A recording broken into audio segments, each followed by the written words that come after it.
Well, back by popular demand, here come the Warm Jets. Hi guys, welcome to Lee Reacts. Hope everyone's having a good day. I am. We are back with Brian Eno. Or Eno probably for this. That's probably what he's credited as for this one. Here Come the Warm Jets, which I think was his first album, departing after Roxy Music and stuff like that. Yes, recorded following his departure from Roxy Music and blends glam and pop stylings with avant-garde approaches. We have done Blank Frank off of this album, which had another guest spot that's going to be popping up on this one too, and that is the man, the myth, the legend himself, Mr. Robert Fripp, friend of the channel. Just kidding. We're going to be listening to tracks 1, 2, and 4. Alright, hold on. Was it 1, 3, and 4? Yeah, because we can't do track 2. If you know what the name is, I just can't. Yeah, I'm not even going to risk it, bro. So we're doing Needles in the Camel's Eye, Baby's on Fire, and Cindy Tells Me. I guess Phil Manzanera helped Eno write Cindy and Needles, but then Baby's on Fire I think is just Eno. And then I think Fripp is on Baby's on Fire. So he's got a murderer's row basically of musicians on this, and apparently one note I saw in here was that he it said Eno employed unusual directions and production methods to coax unexpected results from his musicians. Sounds like Eno. All right, let's go. This is from our patron Michael M. Thank you for your support, Michael. I appreciate you, my friend. Thank you for requesting this stuff because I love it. All right, here we go. And I'll link my Eno playlist up there if you want to go watch that. If you want to join our Patreon community, get a video just like this. There's a link in the description. $15 tier or up, one for your request a month. All right, Needles in the Camel's Eye by Brian Eno. 3, 2, 1, go. Don't forget to leave a like.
Sounds like stuff that came out like 40 years after this.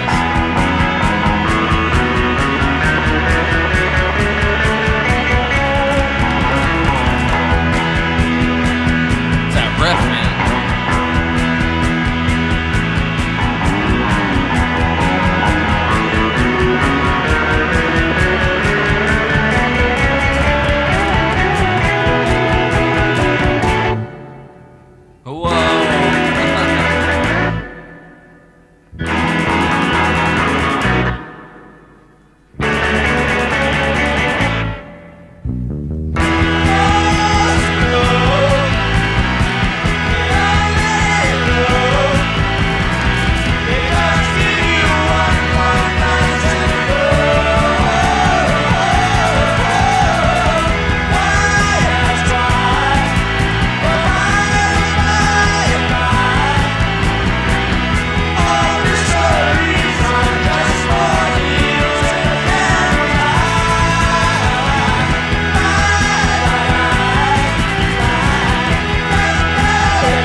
I loved that so much.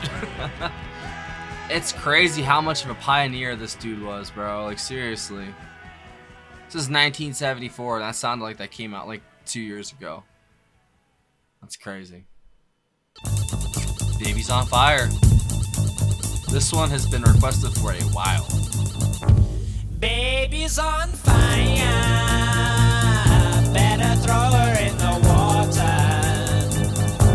Look at her laughing like a heifer to the slaughter.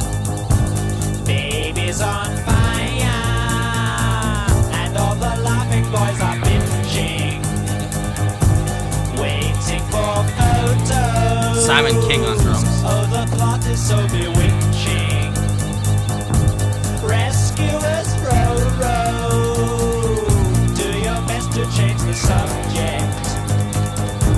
Blow the wind, blow, blow. Lend some assistance to the object. Photographer snip, snap. Take your time, she's only burning. This kind of experience is necessary for her learning. If you be my flotsam, I could be half the man I used to. They said you were hot stuff, and that's what babies been reduced to.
Sound like Fripp.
tool right there in it. That's funny. Sorry about that. Hold on. Cindy tells me. 3, 2, 1, go.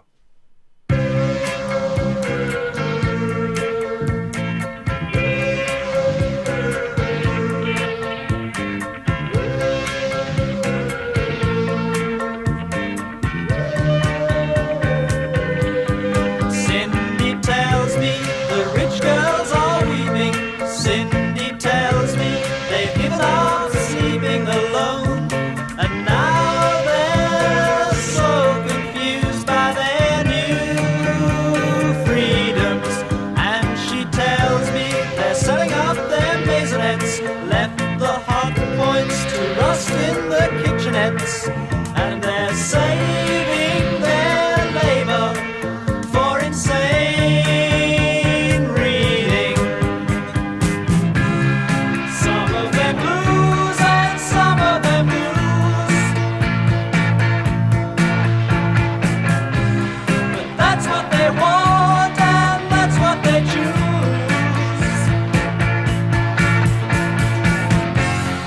It's a burden, such a burden.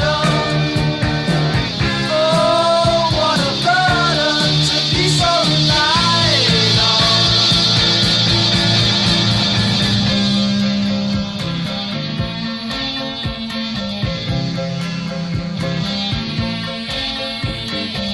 I'm guessing that's Phil, right? On guitar.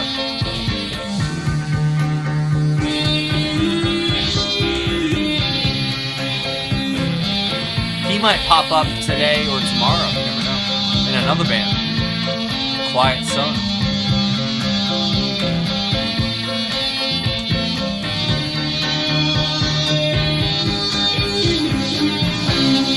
Some of them blues and some of them blues,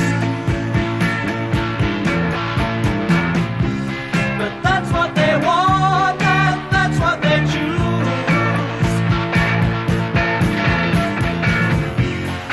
It's a burden,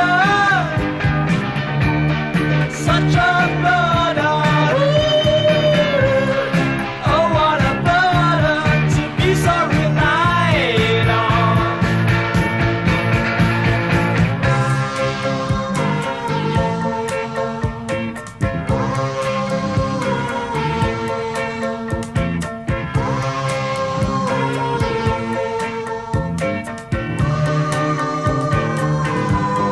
Cindy, tell me, what will they do with their lives, living quietly like laborers' wives? Perhaps they'll reacquire those things they've all disposed of.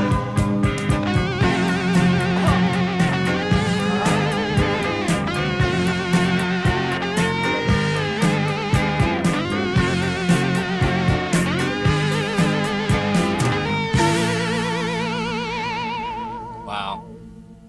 That was awesome. That one was kind of trippy, man. And they all were, but that one especially. I don't even know what to make of that last one. It's like sometimes I'm a fan of his vocals and then sometimes I'm not, to be honest. But everything else is absolutely amazing. Other than that, that's like my only gripe. Even though it's not even much of one, you know. I like him half the time, but the other half, sometimes they rub me the wrong way. But man, y'all were not kidding about Babies on Fire. But I'll gush about that track a little bit. But that first track, too. That first track was great. There was so much, like, alternative rock, pop punk. I mean, like, so many different little genres I heard in that wouldn't even exist for another 40 years after this. You know what I'm saying? Like, this guy, such an innovator on so many fronts. Like, in the technical aspects, the music aspect itself, the instrumentation. I mean, like, there's so many barriers that he's breaking and, like, just pushing through. Like, it's nothing, almost. Like, he's creating, like, an entire new subgenre of music itself, it feels like. I know he did that basically with Roxy, with his solo stuff. Everywhere Eno went, the production, anything, man, like he just, I don't know. His fingerprints are all over whatever he touches. And you can always hear it. It's always lush. It's always deep. It's always got so much life in the sound. As I always say, it's my favorite descriptive kind of phrase for music that just seems alive without like even our imagination to fill the gaps in. You know what I'm saying? Like it's just, you could put that on and it does what it's supposed to do, you know? The lyrics are kind of out there sometimes, but I think they're kind of second fiddle at points to, you know, or not second fiddle, like second chair, shall I say, to some of the instrumentation and what he's doing with all the textures and the synthesizers and all the keyboards, everything he uses, man. It's absolutely nuts, the sounds he gets. And he's a world builder through audio, basically. And you know, they say that a lot for like fiction novelists and stuff. You know, they world build very well, they make the world feel lived in. That's what he does with the music. It feels like you're listening to some alternate realities music, you know, like it's fully fleshed out, like its own different version of music than what we have, you know. There's like these little quirks and all this stuff that just pops up, man, and it goes without any follow through. It's just there to exist, you know. Like I just think that's so cool.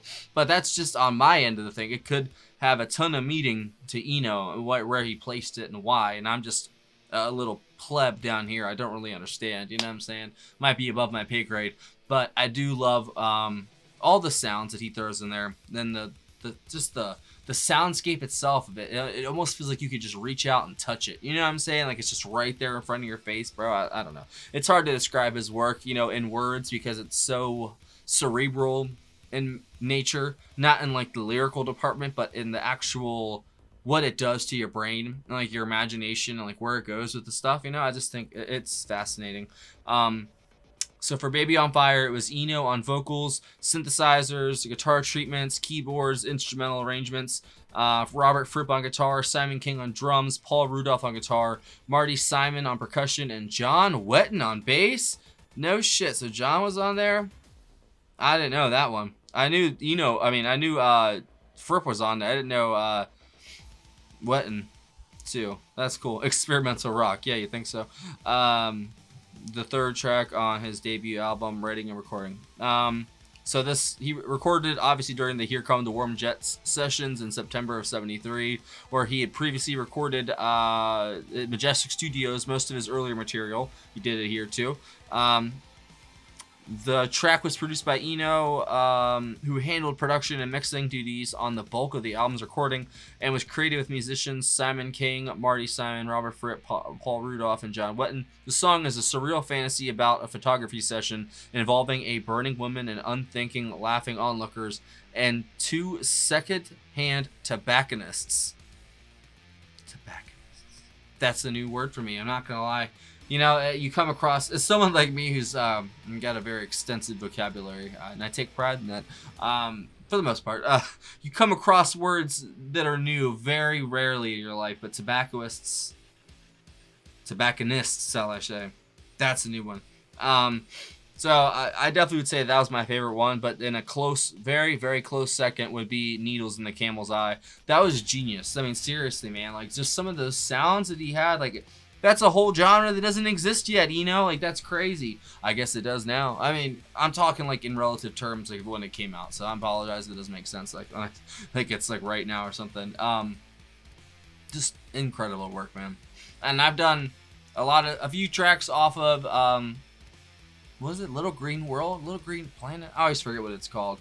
I'm going to remember it by the end of the video, but it's the one with all the synthetic natural textures and sounds, you know, like it's just crazy, man. He's got such a dynamic catalog of ups and downs, but I don't mean that like in the sense of it being good, but just like what he's going for, what he's doing. It could be down here, it could be up there, it could be in here. It's just all over the place, man. And I just think that's all the telltale signs of a genius, and a musical genius at that. So that's it.